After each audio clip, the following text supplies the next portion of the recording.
Hello and welcome to शिक्षा crew.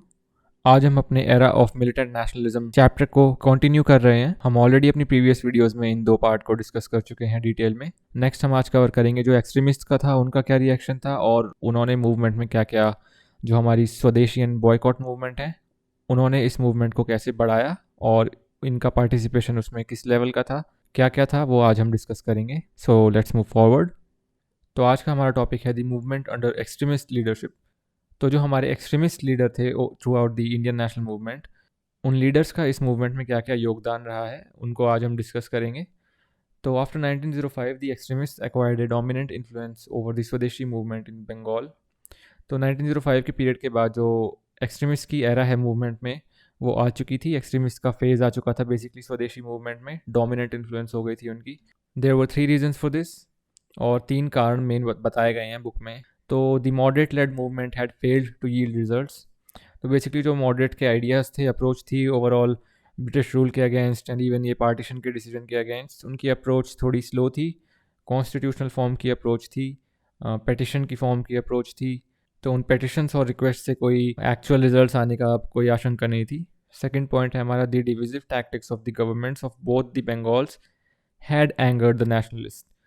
तो जो डिविजिव टैक्टिक्स थे सरकार से, जो पार्टीशन ऑफ बंगाल का डिसीजन था और जो ओवरऑल कम्युनलिज्म के बेसिस पे ये डिवीज़न किया जा रहा था, बंगाल्स को जो हमारे दो भागों में बांटा जा रहा था, ईस्ट और वेस्ट में, तो हमारे सारे नेशनलिस्ट को उन्होंने एंगर कर दिया था। The government had resorted to suppressive measures which included atrocities on students, many of whom were given corporal punishment. तो बेसिकली जो गवर्नमेंट है वो अपने सप्रेसिव मेजर्स पे आ चुकी थी। सप्रेसिव इन द सेंस कि वायलेंट मेजर्स और काफ़ी स्ट्रिक्ट एक्शन लेना किसी भी प्रोटेस्ट के अगेंस्ट, डेमोन्स्ट्रेशन के against, and which included atrocities on students, and उन्होंने स्टूडेंट्स को भी नहीं छोड़ा। तो उन्हें कॉर्पोरल पनिशमेंट तक दी जाती थी, बेसिकली फिजिकल पनिशमेंट जिसे बोलते हैं। Physical punishment in the sense उन्हें मारा जाता था, जेल में डाला जाता था, इस टाइप की punishment. Ban on public singing of Vande Mataram, और वंदे मातरम की पब्लिक सिंगिंग पे बैन लगा दिया था। तो हम देख सकते हैं कि क्या सप्रेसिव मेजर्स पे आ गए थे वो। लोगों को अब इतना हक भी नहीं छोड़ा था कि वो एक अपना सॉन्ग भी नहीं चैंट कर पाए, इस तरीके से राइट्स को ले लिया गया था। और इससे ये भी प्रूव होता है कि जो ब्रिटिश थे कितने सप्रेसिव हो गए थे इस पॉइंट ऑफ टाइम पे। रिस्ट्रिक्शन ऑन पब्लिक मीटिंग्स, तो पब्लिक मीटिंग्स पे, गैदरिंग्स पे रिस्ट्रिक्शंस लगा दिए गए थे। मतलब खड़ा भी नहीं हो सकता, कोई ग्रुप बना भी नहीं सकता, कोई डेमोन्स्ट्रेशन भी नहीं कर सकता, कोई इवन सॉन्ग तक नहीं गा सकता है। तो इस लेवल की जो रिस्ट्रिक्शंस पब्लिक पे लगा दी गई थी उस टाइम पर, to suppress the swadeshi and boycott movement. Prosecution and long imprisonment of swadeshi workers, clashes between the police and the people in many towns, arrest and deportation of leader. तो leaders के arrest होने लग गए थे और उन्हें डिपोर्ट करने लग गए थे। अपनी जो उनकी प्रिंसिपल सेंटर्स होते थे लीडर्स के, कि भाई पर्टिकुलरली कोई लीडर जहाँ काम कर रहा है, मूवमेंट को अपनी आगे बढ़ा रहा है, तो उससे उसे वहाँ से हटा दो। And suppression of freedom of press, suppression of freedom of press, तो वही इस पॉइंट में सारा वही लिखा हुआ है कि कैसे सिविल राइट्स की वायलेशन ब्रिटिश द्वारा करी गई थी उस पीरियड में। The extremist programme encouraged by दादा भाई नौरोजी's declaration at the Calcutta session 1906। तो जो इंडियन नेशनल कांग्रेस का कैलकाता का सेशन था, उससे इंस्पायर होके और इनक्रेज होके दादा भाई नौरोजी की जो डिक्लेरेशन थी स्वराज वाली, कि भाई सेल्फ गवर्नमेंट और स्वराज की डिक्लेरेशन जो दादा भाई नौरोजी ने करी थी, was to be the goal of the Congress। The extremists gave call for passive resistance in addition to स्वदेशी and boycott। तो जो स्वदेशी एंड बॉयकॉट का डिसीजन, जैसा कि हमने पीछे पढ़ा अपने लेसन्स में, जो मीटिंग्स में और इंडियन नेशनल कांग्रेस के सेशन में जो दिया गया था ये नारा कि भाई स्वदेशी और बॉयकॉट मूवमेंट हम करेंगे अपनी एजुटेशन दिखाने के लिए, तो उसको ही जो एक्सट्रीमिस्ट का ये मानना था कि इसे सिर्फ हम स्वदेशी एंड बॉयकॉट मूवमेंट तक सीमित नहीं रखेंगे। हम इसमें सिर्फ फॉरेन गुड्स का बॉयकॉट सीमित नहीं रखेंगे कि भाई सिर्फ फॉरेन गुड्स को बॉयकॉट कर दो तो मूवमेंट हो गई। हम इसमें जो है boycott of government schools and colleges, government services, courts, legislative council, municipalities, government titles etcetera. तो जो भी सरकार से रिलेटेड सर्विसेज थी जितनी भी, चाहे वो कोर्ट्स हों, काउंसिल्स हों, लेजिस्लेटिव, म्यूनिसिपैलिटीज़ हों, सरकारी लोग हों, और स्कूल्स हों, कॉलेजेस हों, कुछ भी हो जिसमें ब्रिटिश सरकार की जो इन्वॉल्वमेंट है कॉलोनियल रूल की, हम उसको ही पूरा बॉयकॉट करेंगे। तो ये एक्सट्रीमिस्ट का मानना था।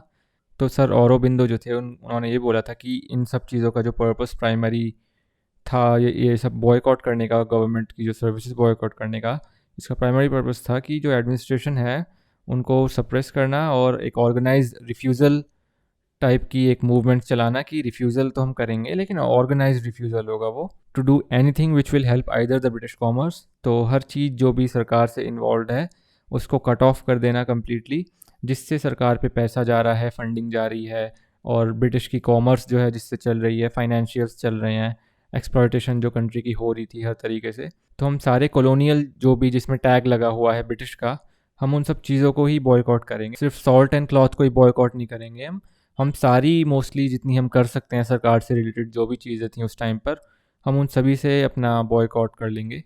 तो ये हमारे एक्सट्रीमिस्ट का मानना था कि इस मूवमेंट को कैसे आगे लेके जाया जाए। नेक्स्ट पॉइंट है हमारा, the militant nationalist tried to transform the anti partition and swadeshi movement into a mass struggle and gave the slogan of India's independence from foreign rule. Political freedom is the life breath of a nation, declared Aurobindo. तो sir Aurobindo जो थे और हमारे जो सारे extremist leader थे, इस एक एंटी पार्टीशन मूवमेंट थी जो शुरू में बेसिकली जिसकी initiation as a agitation towards partition हुई थी, कि बंगाल का जो पार्टीशन होने वाला था उसके टूवर्ड्स एक डेमोन्स्ट्रेशन की फॉर्म में ये मूवमेंट जो फॉर्म हुई थी, उसको हमारे एक्सट्रीमिस्ट लीडर्स ने, नेशनलिस्ट ने एक मास स्ट्रगल की फॉर्म में ट्रांसफॉर्म करने की कोशिश करी और एक स्लोगन दिया कि भाई फॉरेन रूल से इंडिया की इंडिपेंडेंस चाहिए अब, और पॉलिटिकल फ्रीडम जो है एक नेशन की लाइफ ब्रेथ है। तो अब हम देख सकते हैं कि भाई इंडिपेंडेंस का जो फैक्टर है फाइनली अब पब्लिक में आ चुका है, नेशनलिस्ट में आ चुका है। जो मॉडरेट्स में हमने पढ़ा कि वो फैक्टर उनका मानना था कि उस टाइम पे वो पर्टिकुलर एक बिल्कुल कॉलोनियल रूल से फ्रीडम पॉसिबल नहीं थी, इसलिए उन्होंने वो आइडिया कभी आगे नहीं रखा। लेकिन अब हम देख सकते हैं कि जो हमारे एक्सट्रीमिस्ट हैं, अब वो इंडिपेंडेंस का आइडिया उन्होंने अब आगे रख भी दिया है लोगों के, और ये मास स्ट्रगल को कन्वर्ट करने की उन्होंने एक कोशिश भी कर ली थी। अब इस फेज़ में जो पीरियड था ये 1907 1909 तक का ये जो पीरियड था, अब हम देखते हैं कि 1909 से अब ये मास स्ट्रगल वाली फीलिंग आ चुकी है और आइडिया भी अब आ चुका है लोगों में कि हमें अब इंडिपेंडेंस चाहिए। तो जैसे जैसे हम आगे अपनी हिस्ट्री में पढ़ेंगे चैप्टर्स में, तो अब शुरू होने वाला है वो बेसिकली इंडियन नेशनल मूवमेंट का जो सबसे क्रूशियल फेज़ था, जिसमें अब हमारे जो वेल रिनाउंड जो लीडर्स हैं जो ग्लोबली जाने जाते हैं, उनकी अब एंट्री होगी कुछ सालों बाद इसके पीरियड के। फ़िलहाल हम इसको कंटिन्यू करते हैं। दस the extremist gave the idea of India's independence the central place in India's politics. तो जैसा कि अभी मैंने डिस्कस करा कि एक्सट्रीमिस्ट ने ये आइडिया दे दिया था, अब हमें इंडिपेंडेंस चाहिए, हमारा प्राइमरी पर्पज़ अब यही है, हमें रिफॉर्म्स नहीं चाहिए, हमें कोई ये नहीं चाहिए कि भाई हमें इन्वॉल्वमेंट दो ऑफिस में हम उससे ही खुश हो जाएंगे, अब हमें पूरा अपना इंडिया वापस चाहिए कॉलोनियल रूल से। तो the goal of independence was to be achieved through self sacrifice. Next है हमारा new forms of struggle and impact. तो जो स्ट्रगल का आगे जाके कैरेक्टर चेंज हुआ, नए नए फॉर्मेशंस आए, उसमें वेरिएशन आए, क्या थे वो और उनका इम्पैक्ट क्या था वो हम देखते हैं। The extremist put forward several fresh ideas at the theoretical, propaganda and programme levels. Among the several form of struggles thrown up by the movement were the following. तो जो जो स्ट्रगल्स थे, जो नए फॉर्म्स थे, और उनका मेंशन किया हुआ है यहाँ पर। तो बॉयकॉट ऑफ फॉरेन गुड्स, तो ऑलरेडी हम पढ़ चुके हैं, ये हमारी स्वदेशी मूवमेंट का कोर एलिमेंट है, boycott of foreign goods. Boycott included boycott and public burning of foreign cloth. तो फॉरेन क्लॉथ जो था हमारा मैनचेस्टर का क्लॉथ था, उसकी पब्लिक बर्निंग, और लिवरपूल का सॉल्ट जो था उसको बॉयकॉट करना, boycott of foreign made salt और sugar, refusals by priest to ritualise marriages involving exchange of foreign goods. तो जिन मैरिजेस में डाउरी वगैरह में जो फॉरेन गुड्स दिए जाते थे, उनका रिफ्यूज़ल बाय दी पंडित्स जो थे कि भाई हम ऐसी शादी में पार्टेक नहीं करेंगे और कराएंगे भी नहीं। Refusal of washerman to wash foreign clothes. तो जो वॉशरमैन होते थे उन्होंने फॉरेन क्लोथ्स को वॉश करने से रिफ्यूज़ कर दिया था। तो ये जो फॉर्म ऑफ प्रोटेस्ट था, this met with great success at the practical and popular level. Masses के लेवल पे भी इसको काफ़ी सपोर्ट मिला। पब्लिक मीटिंग्स एंड प्रोसेशंस, तो जो पब्लिक मीटिंग्स, गैदरिंग्स, उनकी जो फॉर्मेशन बननी स्टार्ट हुई स्वदेशी मूवमेंट वाले पीरियड से, वो तो आगे जाके हमारी ओवरऑल नेशनल स्ट्रगल में काफ़ी बड़ा पार्ट बनेगी। लेकिन यहाँ से जो इस पर्टिकुलर मेथड की बिगिनिंग हुई थी, वो एक major method of mass mobilisation बन के निकला। सेकेंड है हमारा, in Tirunelveli Tamil Nadu, V O. Chidambaram Pillai, Subramania Siva and some lawyers formed the swadeshi Sangam. तो ये स्वदेशी संगम नाम की एक ऑर्गेनाइजेशन, एक समिति फॉर्म करी हमारे इन लीडर्स ने तमिलनाडु में, जिसने लोकल मासेस को काफ़ी इनक्रेज करा, इंस्पायर करा स्वदेशी मूवमेंट में पार्ट लेने के लिए। दीज समितीज़ जनरेटेड पॉलिटिकल कॉन्शियसनेस। तो इनका प्राइमरी पर्पज़ यही था कि भाई पॉलिटिकली अवेयर कराना लोगों को, अपनी हैपनिंग्स जो भी हो रही हैं एक इंडिया का, वो यूनिफाई करना। एंड इग्नोरेंस जो थी लोगों में पॉलिटिक्स को लेके उसे दूर करना, इम्पीरियलिज्म की एंटी फीलिंग जनरेट करना लोगों में अपने लेक्चर्स के द्वारा, स्वदेशी सॉन्ग्स के द्वारा। फिजिकल जिम्नेजियम भी इन्होंने सेट करे, मॉरल ट्रेनिंग भी देते थे, सोशल वर्क भी करती थी ये जो समिति थी हमारे। फेमाइन्स एंड एपिडेमिक्स में इन्होंने अपनी तरफ से फुल सपोर्ट दिया लोगों को जो अफेक्ट होते थे उनसे।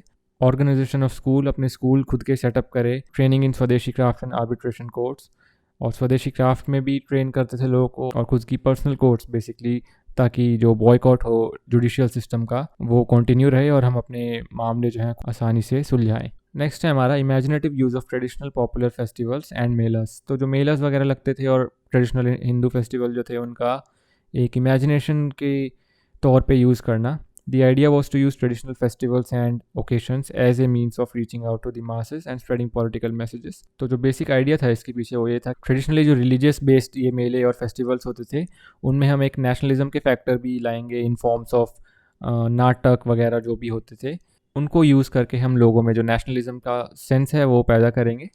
एंड ये जो हमारे तिलक थे इन्होंने गणपति और शिवाजी फेस्टिवल को जो है एक तरीके से अपने स्वदेशी प्रोपोगेंडा का मीडियम बनाया। सिर्फ बॉम्बे में नहीं, बंगाल में भी ट्रेडिशनल फोक थिएटर थे, जैसा कि मैंने कहा कि नाटक वगैरह को भी यूज़ करा गया था अपने स्वदेशी मूवमेंट को फैलाने में और लोगों में नेशनलिज्म के टूवर्ड्स फीलिंग जो है उसको एमर्ज करने में। इससे हम ये देख सकते हैं इस पर्टिकुलर पॉइंट से कि जो हमारे मॉडरेट्स का मानना था कि जो हमारे कॉमन मासेस हैं वो सिर्फ रिलीजियस एक्टिविटीज़ में इन्वॉल्व हैं और उनका कोई एक प्राइमरी पर्पस है नहीं इंडिया को इंडिपेंडेंट कराने का, ऐसा हमारे अर्ली फेज ऑफ नेशनलिज्म में ये मॉडरेट्स के द्वारा माना गया था। तो लेकिन ये जो हमारे और मॉडरेट्स उस टाइम पे उनकी ये बात ठीक भी थी, क्योंकि काफ़ी लोग जो है इन चीज़ों में नहीं पढ़ना चाहते थे कि अगेंस्ट ब्रिटिश रूल के अगेंस्ट जाना उन्हें डर लगता था। लेकिन जैसे जैसे हमारे नए नेशनलिस्ट एमर्ज हुए जो कि एक्सट्रीमिस्ट थे, उन्होंने अगेंस्ट जाके ब्रिटिश के अपने आप को प्रूव करा कि सब कुछ पॉसिबल है, जिससे हमारे कॉमन मासेस में भी एक तरीके से कॉन्फिडेंस आया और इसलिए फिर उनकी इन्वॉल्वमेंट भी हुई हमारी नेशनल मूवमेंट में।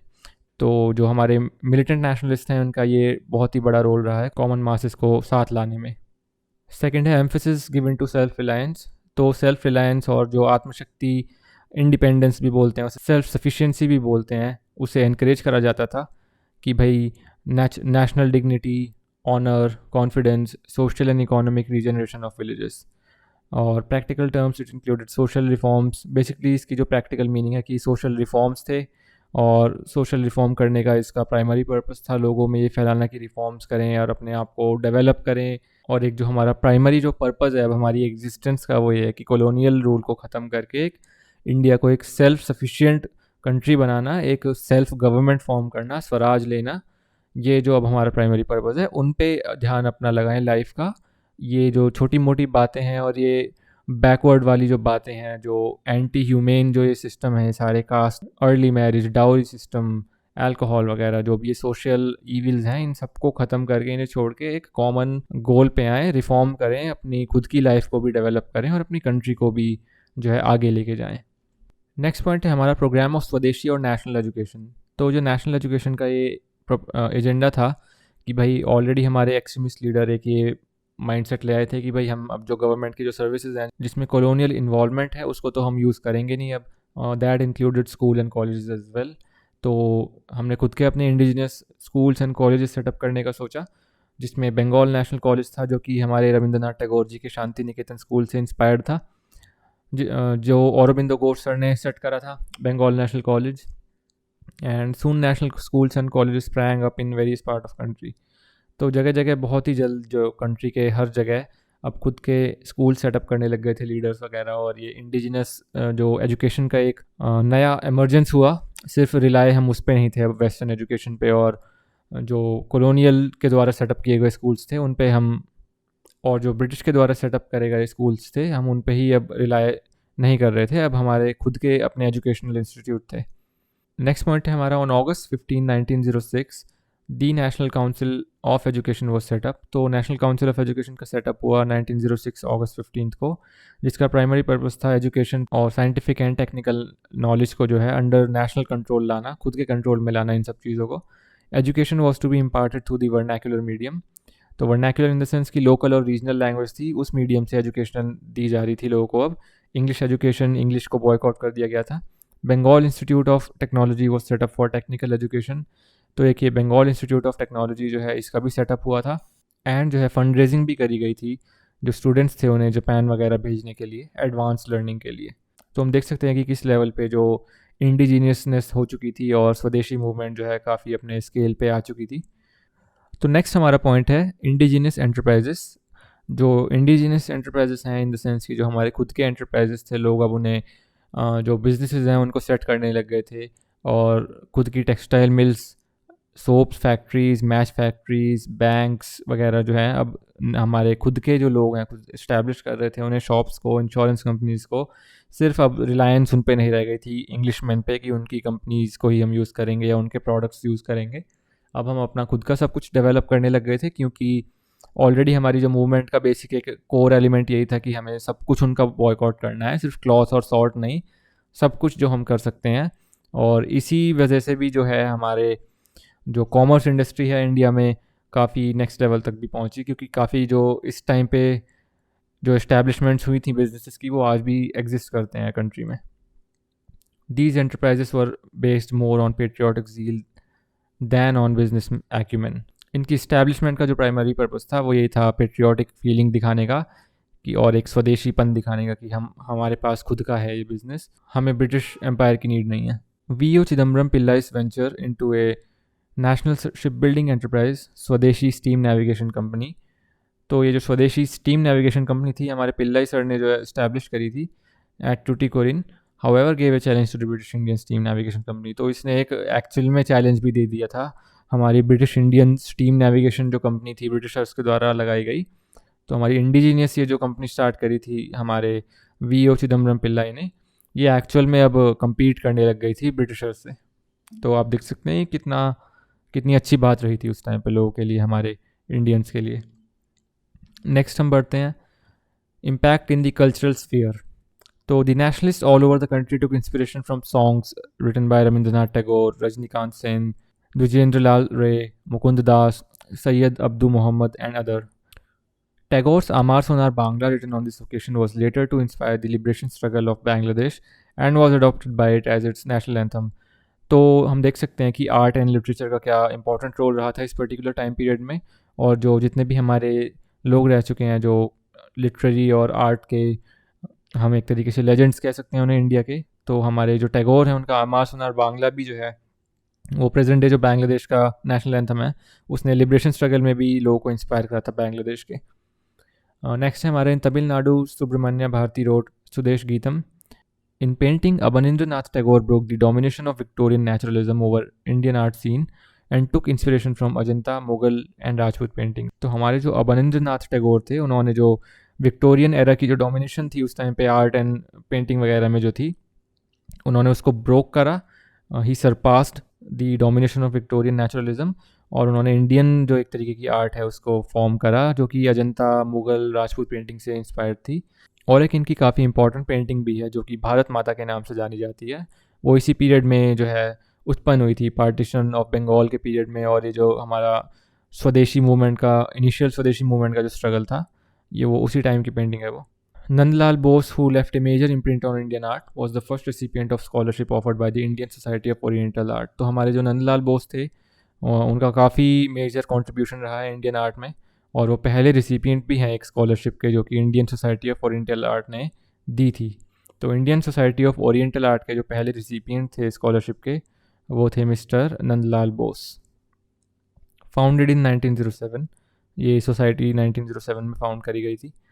इन science, Jagadish Chandra Bose, Prafulla Chandra Roy and others pioneered original research which was praised throughout the world.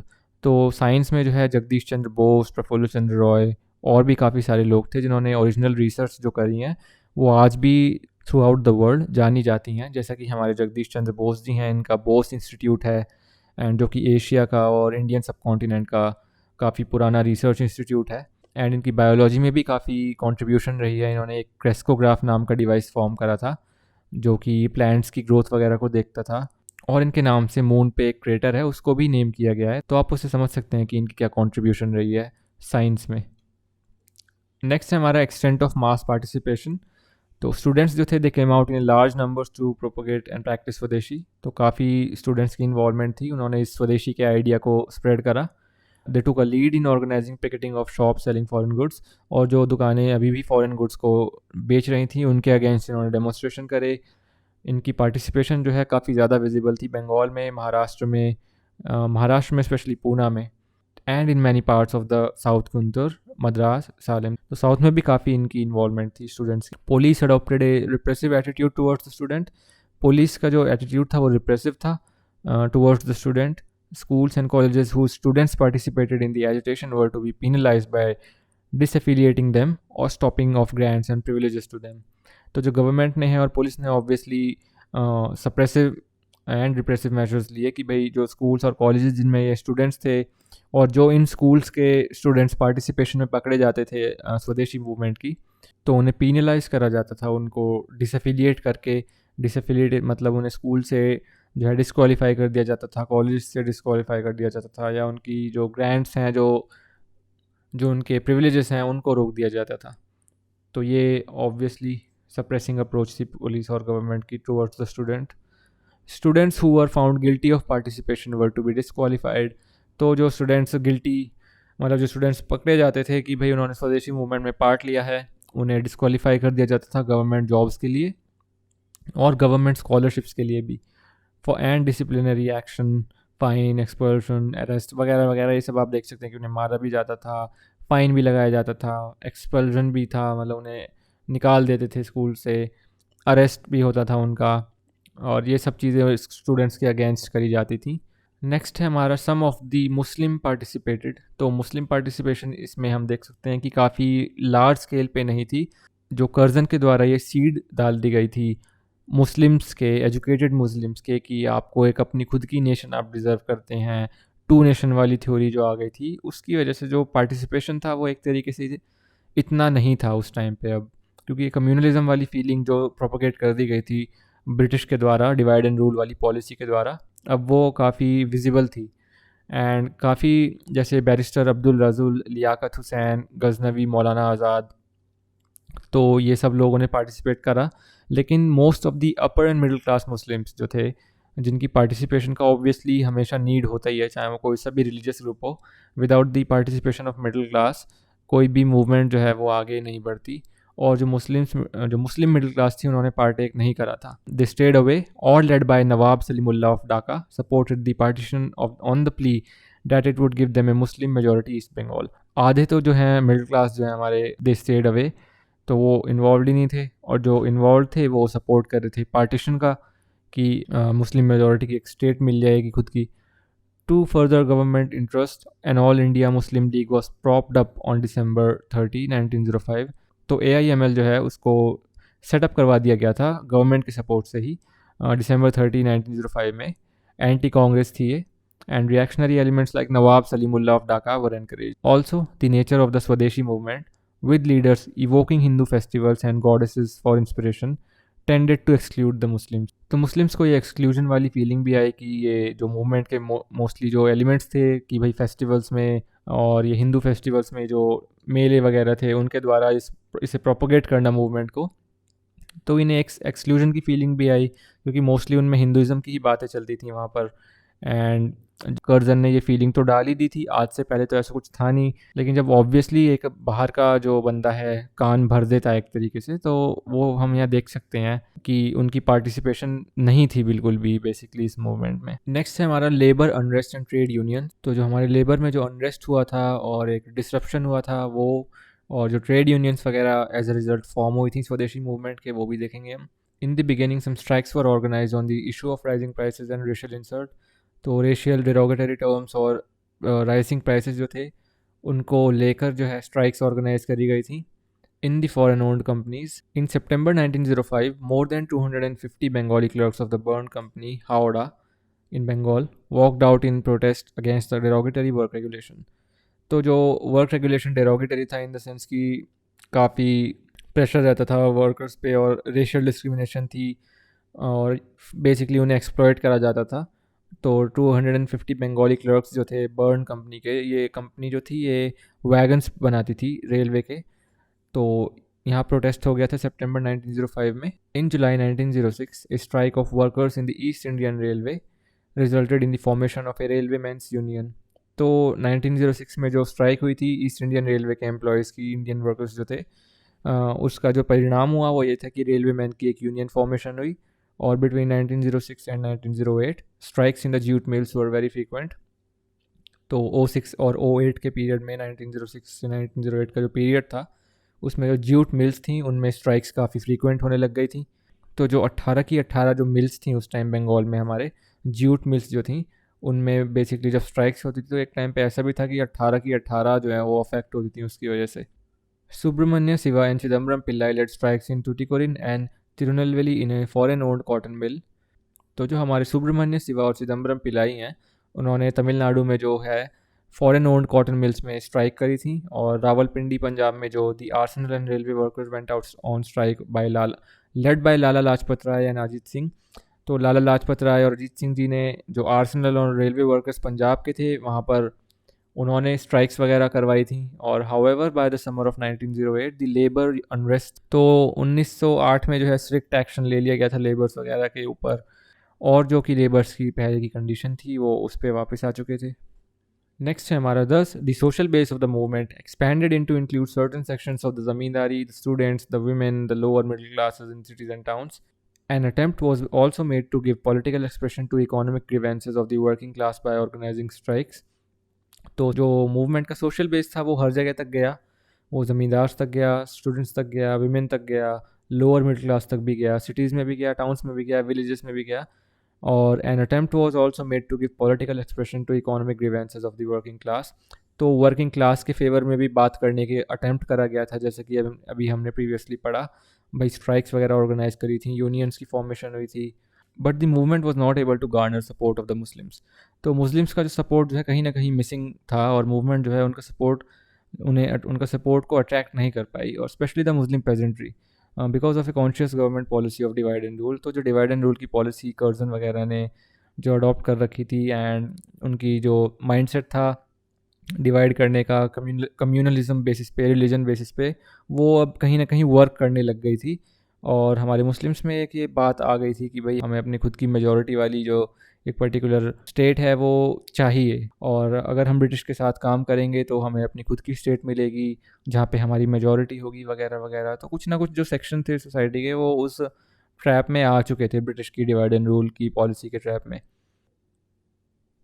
तो इस लेसन में हमने देखा कि कैसे जो मिलिटेंट नेशनलिस्ट हैं, जो हमारे एक्सट्रीमिस्ट रह चुके हैं, उन्होंने इस मूवमेंट में अपना क्या कंट्रीब्यूशन दिया था, और कैसे उनकी आइडियोलॉजीज जो हमारे मॉडरेट्स हैं उनसे डिफ़र करती थी एक्सट्रीमिस्ट की, एंड वो इस मूवमेंट को कौन से स्केल पे लेके गए, और जगह जगह ये मूवमेंट हुई थी। ऑल्दो जो इसका प्राइमरी रीज़न था स्टार्ट होने का वो पार्टीशन ऑफ बंगाल था, बट ये मूवमेंट जो है हमारे लीडर्स जैसे तिलक, औरोबिंदो घोष, चिदम्बरम पिल्लाई, लाला लाजपत राय, ऐसे लीडर्स की वजह से ये बेसिकली एक नेशन वाइड स्केल पे गई। एंड हमने देखा कि स्वदेशी मूवमेंट के जो बेसिक प्रिंसिपल्स थे वो भी हमने जाने कि भाई स्वदेशी का मतलब सिर्फ boycott of foreign cloth and salt नहीं था।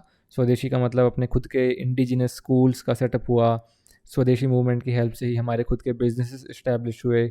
तो काफ़ी कुछ जो है कम्युनिटी में इन कुछ 2-4 साल में ही हमारे इंडिया में उस टाइम पे खुद के जो अपने इंडिजिनियस बिजनेसेस हैं और भी चीज़ें हैं, एक इंडिया मेड जो फीलिंग थी वो एमर्ज होके आई। एंड जो हमारे अब लेसन के रिमेनिंग पार्ट्स हैं हम उनको अपने नेक्स्ट लेक्चर्स में कवर करेंगे। Thank you for watching and take care.